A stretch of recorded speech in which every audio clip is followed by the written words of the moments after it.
पहली रात तो उसकी गोद में सिर रखकर वह फूट फूट कर रोया था। उसके आंसू गले तक बह आए थे। इस तगड़े से रौबदार नौजवान को इस प्रकार रोते देख वह सहम गई थी। उसने सुना अवश्य था कि यह उसकी दूसरी शादी है। पहली जलकर मर गई थी।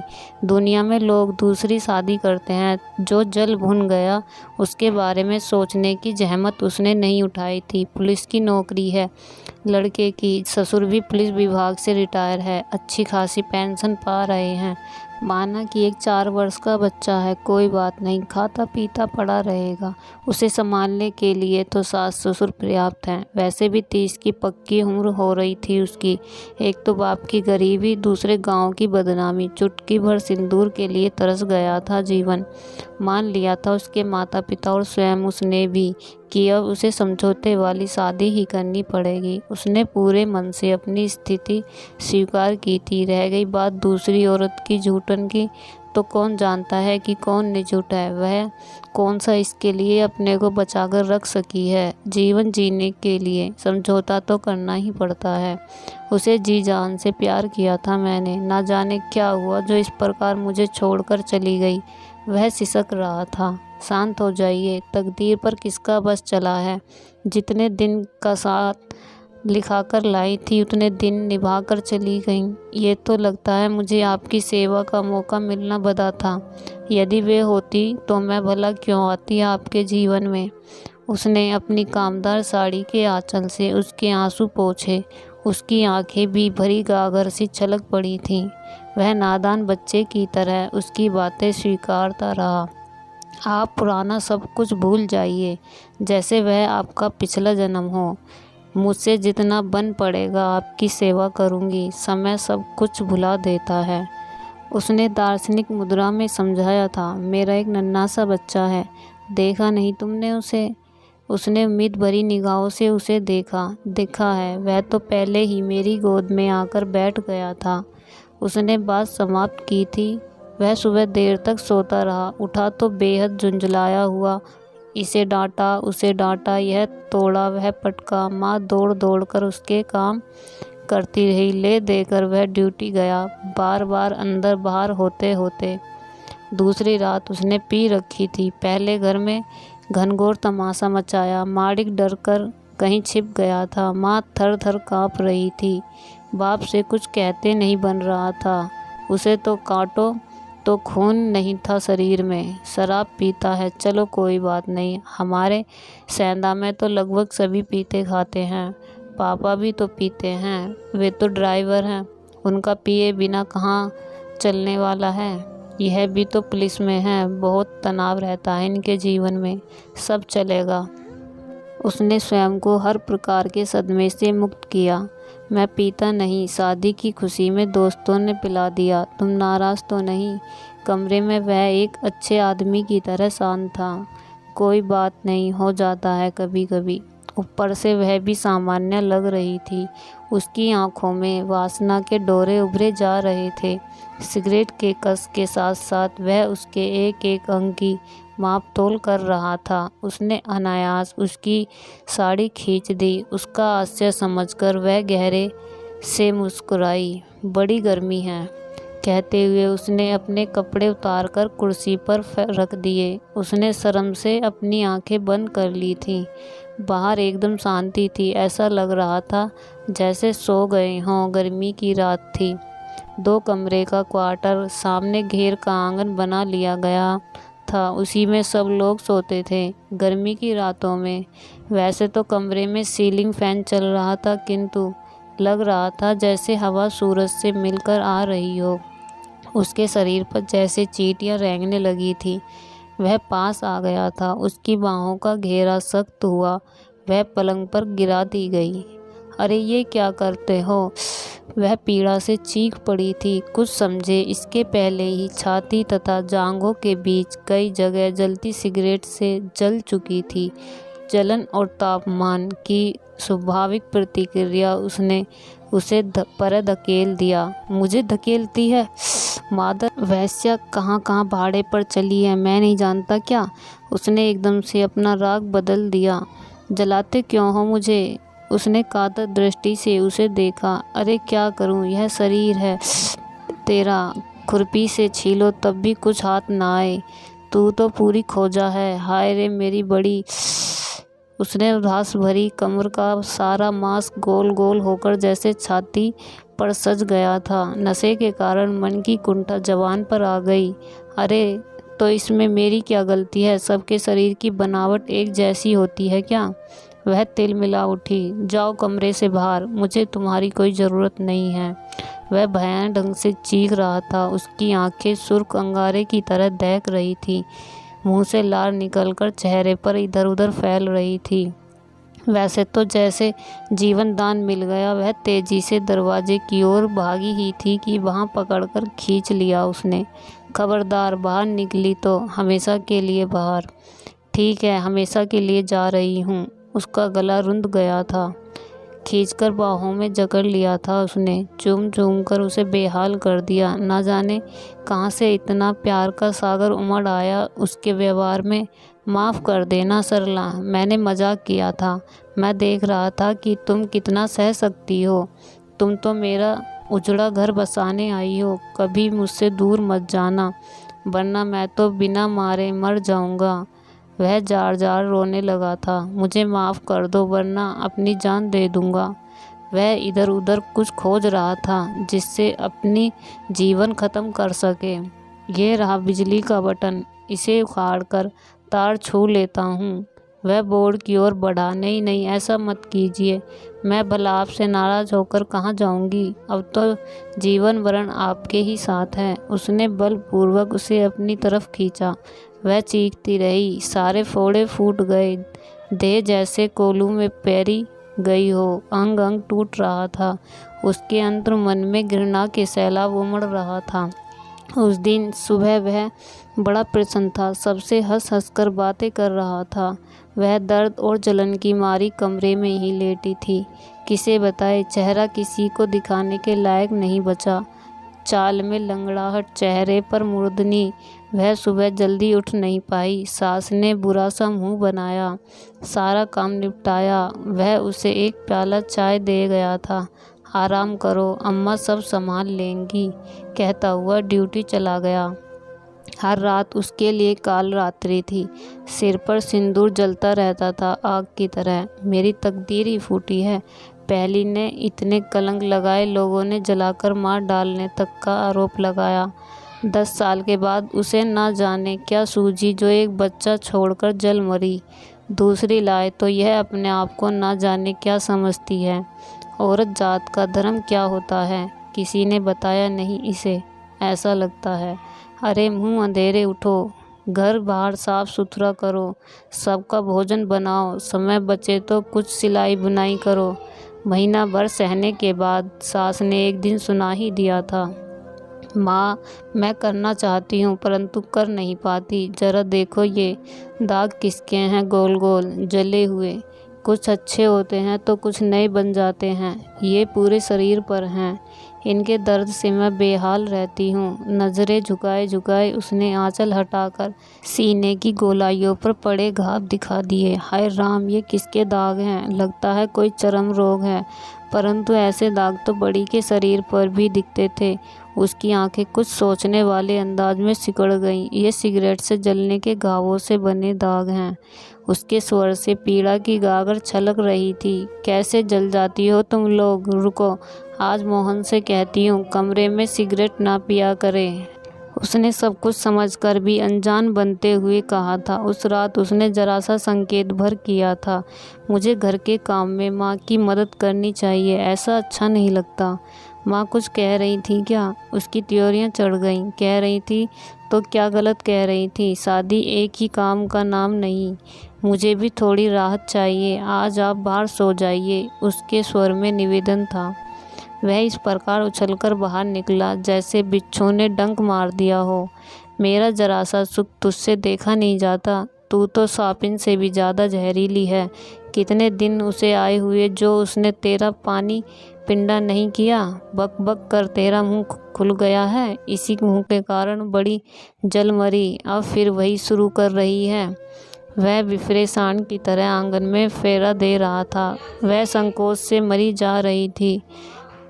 क्या सोचेगी सास। आते ही चुगली करके माँ बेटे को लड़वाने लगी। मैंने ऐसा क्या कह दिया जो इतना बिगड़ रहा है? मुझसे पूरा काम हो नहीं पाता, इसलिए थोड़ा मदद करने को कहा है। सास की आवाज़ एकदम धीमी थी, प्रात बोध से दबी दबी सी। ससुर की बोलती बंद दरवाजे के बाहर बैठ जाते हैं जाकर। तूने जन्माया है, तू ही भोग अब। वह निकलकर माता चेहरा वाले पेड़ के नीचे जाकर अंधेरे में छिप गई थी। इसके बाद तो उसने रोज़ उसे गाली मार खाते देखा। एक दिन उसने ऐसा धकेला कि जाकर नानी के पत्थर से टकराई, सिर फूट गया। बाप बीच में आया तो वह भी गिरा धक्का खाकर। रोहन उससे लिपट गया था, उसे भी चोट लगी थी, उससे रहा ना गया। उसने उसकी मरहम पट्टी करके अधिक खून बहने से रोका। दूसरे दिन ननंद आकर उन्हें अपने घर ले गई। अब तो मोहन की पांचों उंगलियां घी में। मारे तो सहो, जलाए तो जलो, जब जो कहे पुकार कर दो। अब तो सरला के लिए मरे बिहान हो गया। बहुत रोई गाई, तब कहीं एक दिन के लिए मायके ले गया तो पूरे समय साथ साथ लगा रहा। ना माँ बाप को कुछ पूछने का अवसर मिला, ना उसे कुछ बताने का। चलो, सास ससुर का टंटा भी टूट गया, अपने आप घर छोड़कर चले गए। बड़ी जमी जमाई गृहस्थी, उसके सारे गहने, सब कुछ तो अपनी सरला को अनायास ही मिल गया। बहुत है भगवान का दिया, परंतु इसके शरीर पर ये गोल गोल दाग कैसे पड़ गए? वह इतनी घबराई हुई क्यों है? उनके मन में कुछ प्रश्न थे जिनका उत्तर देने वाला कोई नहीं था। ड्यूटी के दौरान शराब पीकर हुल्लड़ करने के कारण उसे सस्पेंड कर दिया गया था। अब तो बस हाजिरी देकर आओ और घर में बाहर बखेड़ा करो। मेरे दिन चढ़े हैं जी, अब जरा संभाल जाएं। उसने उस रात पहली बार हुलसकर उससे कुछ कहा था। दिन चढ़कर क्या होगा? हाँ, एक है, उसे ही संभालते नहीं बनता। कभी उसे गोद में लेकर प्यार किया, बेचारा टूअर टापर जैसे धूम रहा है। अरे यह कौन बोल रहा है? क्या यह भी अपने बच्चे के बारे में सोचता है? उसे जोरदार झटका लगा था। अभी तो आपसे ही फुर्सत नहीं है, क्या करूं क्या ना करूं? उसके मुंह से निकला ही था कि खींचकर थप्पड़ जड़ दिया उसके गाल पर उसने। वह दर्द से बिलबिला उठी थी। उसके द्वारा उठे हाथ को कसकर पकड़ लिया था उसने। हाथ पकड़ती है हट, और उसके साथ ही कस कर लात पड़ा कोक पर, जहाँ कोई बसेरा करने लगा था। वह दूर जाकर गिरी थी। अरे कोई बचाओ, मुझे यह शैतान मार डालेगा। वह बेतहाशा चिल्लाने लगी थी। उसकी आवाज़ सुनकर कोई आता इसके पहले ही उसने उसके मुंह पर हाथ रखकर उसे बंद कर दिया। अरे ये क्या करती हो? आपस की बात और है, थाने वाले आ गए तो मुझे अंदर कर देंगे। फिर क्या खाएगी? क्वार्टर से निकाल देंगे। कहाँ रहेगी बेवकूफ़? वह उसकी बाहों में कस मसाई। शेष पूरी रात वह उसे भांति भांति से मनाता रहा। सवेरे वह संतुष्ट था और वह बार बार बाथरूम जाकर कपड़े बदल रही थी। उसकी कमर और पेड़ों में भयानक दर्द उठ रहा था। थोड़ी थोड़ी देर में मरणांतक पीड़ा की लहर तोड़ रही थी उसके उदर में। वह स्वयं एक कप चाय बनाकर ले आया उसके लिए। मुझे अस्पताल ले चलिए, मेरी तबीयत बहुत ख़राब है, वह कर्रा रही थी। मैं ठीक कर दूं? उसकी आंखों में खेल रही शरारत का हास्य समझकर वह कांप उठी। रहने दो, ठीक हो जाऊंगी। कुछ रुपए हो तो दे दो, वह नरमी से बोला। सारे तो ले गए, अब कहाँ बचे? क्या मैं ही खा गया? जो कुछ करता हूँ तुम्हारे लिए ही तो। क्या सारा सुख मुझे ही मिलता है? तुम्हें कुछ नहीं मिलता मुझसे? वह सुबह सुबह फिर लड़ने पर आमदा जान पड़ा था। वेतन आधा मिलता है तो खर्चे भी कम करो ना। अरे अब तो यह मुझे सिखाएगी लगता है। चल यह टॉप्स दे दे, गिरवी रखूँगा, वेतन मिलने पर छुड़ा लेंगे। वह उसका सिर अपने आगे करके टॉप्स उतारने लगा था। एक बात बोलूं? उसने स्वयं को संयम रखकर पूछा। हाँ बोलो। शराब पीकर पीने से बहुत महंगी मिलती है। आप सामान ला दीजिए, मैं बना दिया करूँगी। घर की बनी में नशा भी ज़्यादा रहेगा और चौथाई दाम लगेगा। सारा दुख भूलकर उसने यह सुझाव दिया। तुम्हें बनाना आता है? उसने आश्चर्य से उसे देखा। हाँ, हमारे गांव में तो सभी अपने अपने पीने के लिए बना लेते हैं। महुए के फूल सीजन में ही इकट्ठा करके रख दिया जाता है। लकड़ी फाटे की कमी नहीं, बस थोड़ी सी मेहनत लगती है। बाप रे, यह जो छुपा रुस्तम निकली। उसने मन ही मन कहा, तुम्हें पता नहीं शायद, बिना लाइसेंस के शराब बनाना कानूनन जुर्म है। वह बेहद गंभीर था। मैं यह सब नहीं जानती। जब खरीदकर पीना मना नहीं तो बनाना क्यों मना है? जैसे अपने लिए खाना बनाते हैं वैसे ही शराब बना सकते हैं। बेवकूफ़ी भरी बातें मत किया करो। यदि सभी अपने लिए बनाने लगे तो सरकार को टैक्स कहाँ से मिलेगा? हम पुलिस वाले हैं, ऐसे लोगों को पकड़कर सज़ा दिलवाना हमारी ड्यूटी है। और फिर यह पुलिस क्वार्टर है, बात फैलते देर नहीं लगती। दोबारा ऐसी बात मत करना। अच्छा, मैं आता हूँ, तुम कुछ बना लो खाने के लिए। वह कपड़े पहनकर बाहर निकल गया। जाते जाते बाहर से दरवाज़ा बंद करता गया। तो क्या सरकार को पैसा देकर आदमी जहर भी पी सकता है? वह ज़ोर से चिल्ला पड़ी। उसके कंठ से रुदन के स्वर फूट पड़े। हाय राम, कहाँ फंसा दिया। यहाँ तो अड़ोसी पड़ोसी बोलते भी नहीं। हमारे गांव में एक आवाज़ पर सारा गांव उमड़ पड़ता है। वह इतने ज़ोर ज़ोर से इसलिए बोल रही थी कि दीवार के उस पार से पड़ोसन को सुनाई पड़ जाए। थोड़ी देर बाद बाहर से सांकल खोली गई। एक अधेड़ औरत ने घर में प्रवेश किया। उसने हठात मालती को अंकवार में भर लिया। मैं तेरी सारी तकलीफ़ें जानती हूँ मेरी बच्ची, परंतु रोहन की दुष्टता के कारण चुप रहती हूँ। ये ले मोबाइल, तुरंत फ़ोन लगाकर अपने पापा को बुला और निकल जा यहाँ से। तू क्या जानेगी बड़ी ने 10 साल कैसे बर्दाश्त किया। अंत में उसे अग्नि स्नान करना ही पड़ा।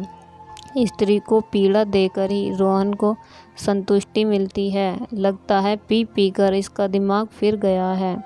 उसने जल्दी से मोबाइल ऑन करके अपने पापा से बात की। माँ की बीमारी के बहाने विदा कराने की बात समझाकर उन्हें तुरंत बुलाया। पड़ोसन जैसे आंधी की तरह आई थी वैसे ही तूफान की तरह चली गई। रोहन दर्जन भर अंडे और शराब की बोतल लेकर जल्दी ही वापस आ गया। अब तो मेरे नाटक करने की बारी है मिस्टर रोहन। मुझे पता नहीं था आपके बारे में, इसलिए इतना सह लिया। मालती ने सारे दर्द पर विजय पाकर उसके लिए अंडा कारी, आलू की भुजिया और भात बनाया। गरम गरम 2 पराठे भी सेक दिए। वह अपनी पसंद का खाना देखकर प्रसन्न था। मैंने ठीक नहीं कहा जी। रही बात लोगों की तो उन्हें पता नहीं चलेगा, यह मेरा दावा है। या फिर मायके जाने दिया करिए। हफ्ते में एक बार वहाँ से 8-10 बोतलें ले आया करूँगी। आपको किसी चीज़ की कमी नहीं होगी। वह उससे घुल मिल कर बातें कर रही थी। अस्पताल चलोगी क्या? वह जरा द्रवित हुआ। रहने दीजिए, वैसे ही आपके पास पैसे नहीं हैं। अच्छा लगे तो 2 दिन के लिए मुझे सैदा भेज दीजिए। मैं कैसा रहूँगा तुम्हारे बिना? वह मुंह का कोड़ चबाते हुए बोला। आप भी छुट्टी लेकर आ जाना, फिर दोनों वापस आ जाएंगे। उसने पटापेच किया।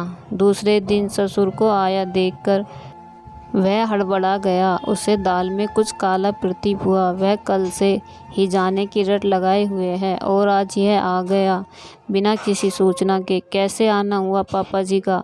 उसने सरला से पूछा था। माँ की तबीयत खराब है, उन्होंने मुझे बुलाया है। प्लीज़ ना मत करिएगा, पता नहीं कैसी हालत है उनकी। वह मोहन के आगे गिड़गिड़ा रही थी। पापा को उसने पहले ही समझा दिया था फ़ोन की चर्चा ना करने के लिए। वह टाल मटोल करता रहा किंतु उसे रोक ना सका। आपको मेरी कसम है, जल्दी से जल्दी आ जाना मेरे घर, मैं आपका इंतज़ार करूँगी। सरला ने विधिवत विदाई ली। ऐसी क्या बात हो गई बेटी?